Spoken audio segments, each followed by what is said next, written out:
सेना जिंदाबाद, हमारे अर्धसैनिक बल जिंदाबाद, हमारे अर्धसैनिक बल जिंदाबाद, देश का किसान जिंदाबाद, देश का मजदूर किसान जिंदाबाद, देश का नौजवान जिंदाबाद और हमारी पुलिस जिंदाबाद। दोबारा लगाओ, हमारी पुलिस जिंदाबाद। तारीख में मुजफ्फरपुर में, बिहार में वक्फ के विरोध में और पीटीएमसी एक्ट जो है, जो बोधगया पे अवैध कब्जा किया गया है, उसके विरोध में 29 तारीख को रैली है, जहां सब लोग चैन से बढ़कर सो रहे हैं। इस हक की लड़ाई को लड़ने का काम भी आजाद समाज पार्टी काशीराम और भीम आर्मी कर रही है। ये बात भी मैं आपको बताना चाहता हूँ। हालांकि ये सच है कि मेरे पिताजी मुख्यमंत्री नहीं थे, मेरी माँ मुख्यमंत्री नहीं थी और अच्छा भी है नहीं थी, वरना आप कहते कि ये तो चम्मच वाला है। मैं आपको कहना चाहता हूँ, ना मैं चम्मच वाला हूँ, ना आपको चम्मच वाला बनने दूंगा। आपको भी मान सम्मान की जिंदगी मिले, आपको भी रोजगार मिले, आपकी भी ताकत बढ़े, इसके लिए हम लोगों को संघर्ष करना पड़ेगा। प्यारे साथियों, आप मुझे बताओ, क्या इस लड़ाई को हमें कामयाब करना चाहिए, नहीं करना चाहिए? दोनों हाथ उठा के बताओ जोर से। करना चाहिए, नहीं करना चाहिए? क्यों करना चाहिए, इस बात को भी समझो। जब तक हम पे ताकत नहीं बनेगी, थाने कचहरियों में हमें न्याय नहीं मिलेगा, अधिकारी कर्मचारी हमारी नहीं सुनेंगे, जो पॉलिसी हम लोग बनाएंगे वो पॉलिसी आप तक नहीं पहुंचेगी, उनका लाभ आपको नहीं मिलेगा। हर पॉलिसी को लेने के लिए आपको रिश्वत देनी पड़ेगी। ये बात भी मैं नहीं मानता सही, इसलिए हर पटल पे हमें काम करना है। तो आगरा के मेरे साथियों, इस पूरे आगरा मंडल के साथियों, जो आप यहाँ पहुंचे हैं और इतनी बड़ी संख्या में 92 में हमारी एक बड़ी नेता जो है वो इसी हॉल में आई थी, आगरा के लोग ही लेके आए थे।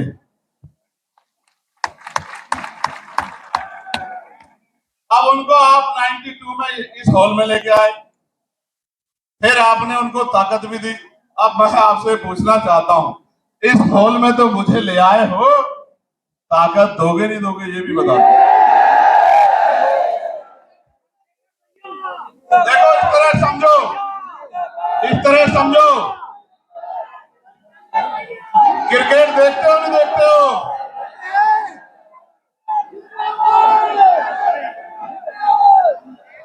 क्रिकेट देखते हो नहीं देखते हो बताओ? तो पहले नाम होता था सचिन तेंदुलकर साहब का, उनसे पहले सुनील गावस्कर साहब का, फिर उनके बाद सौरव गांगुली साहब का, फिर उनके बाद सहवाग साहब का, फिर आया एक लंबे बालों वाला जिसने सारे पुरानों को भुला दिया और आज भी जिसका डंका बजता है, भले ही आज उसके पास कुछ ना। उसके बाद आए कोहली साहब, फिर आए सूर्य कुमार यादव साहब और आजकल बहुत शुभमन गिल और पता नहीं क्या क्या बड़े बड़े नौजवान, और अभी एक और वो सूर्यवंशी आ गया है, और हमारा छोटा भाई रिंकू उसको कहते हैं। और आप बताओ, जब तक आप मौका नहीं दोगे, उसको प्लेइंग 11 में नहीं लाओगे, 15 में बिठा के रखोगे, 20-21 में बिठा के रखोगे, उससे पानी पिलवाते रहोगे, पल्ले उठवाते रहोगे, तो आपको क्या पता लगेगा कि ये कैसी परफॉर्मेंस दे सकता है? अभी तो 1 ही साल हुआ है।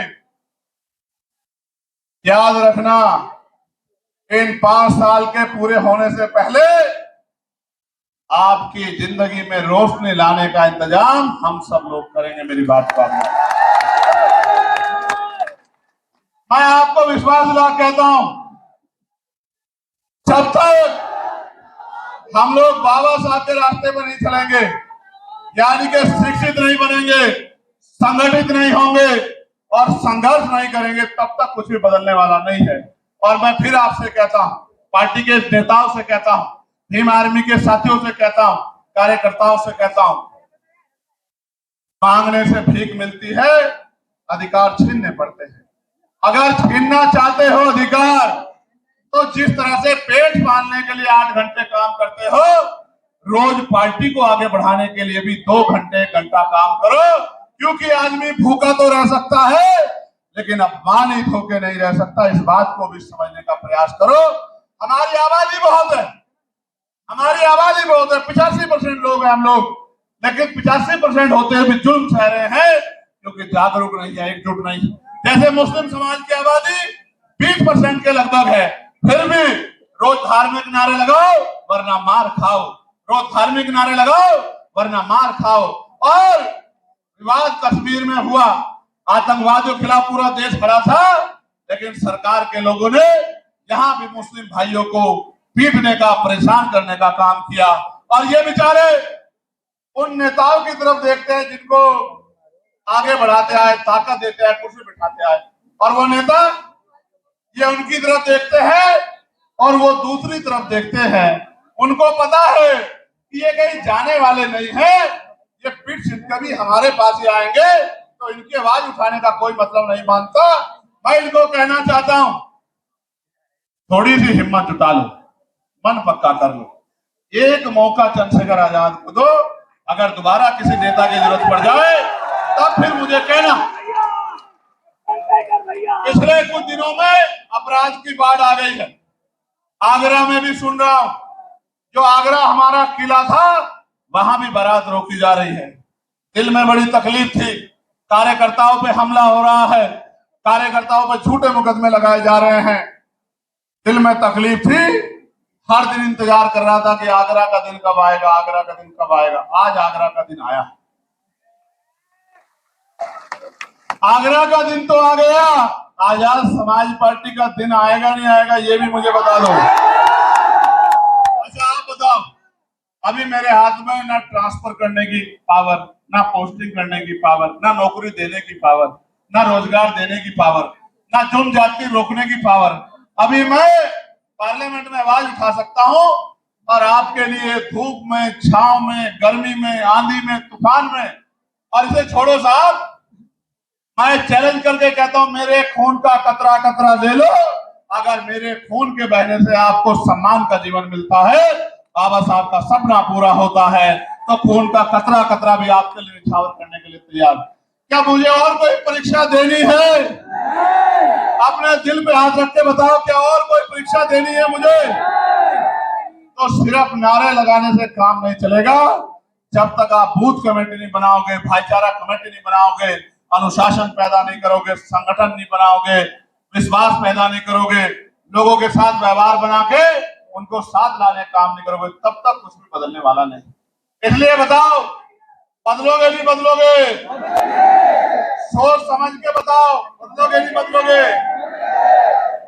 आप सोचो, ना स्कॉलरशिप मिल रही है, ना एजुकेशन मिल रही है, ना अच्छा इलाज मिल रहा है, ना रोजगार मिल रहा है, ना लोन मिल रहा है, ना टैक्स में छूट मिल रही है।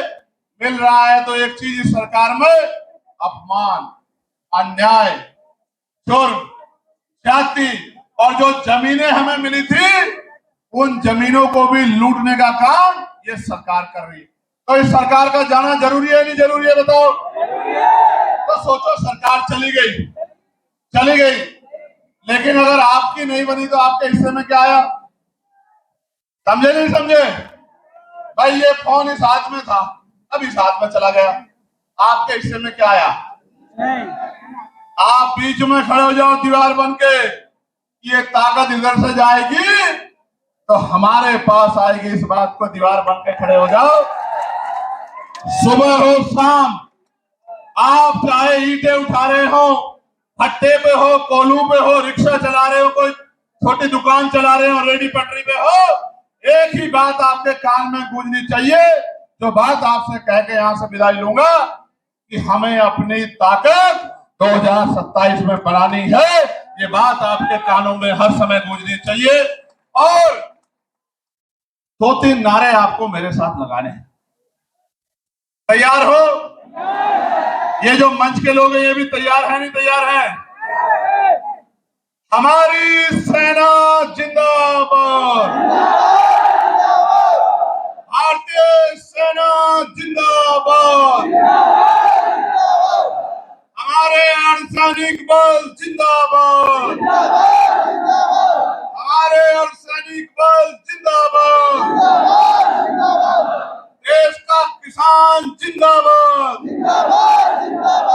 देश का मजदूर किसान जिंदाबाद, देश का नौजवान जिंदाबाद, और हमारी पुलिस जिंदाबाद। दोबारा लगाओ, हमारी पुलिस जिंदाबाद। देखो, इस बात को समझो, पुलिस सरकार की होती है। ये जो कुछ करते हैं कुछ लोगों को छोड़ के बाकी लोग मजबूरी में करते हैं, सरकार इनको आदेश देती है। कल आपकी ताकत बनेगी तो ये अनुशासित होके संवैधानिक तौर पे काम करेंगे।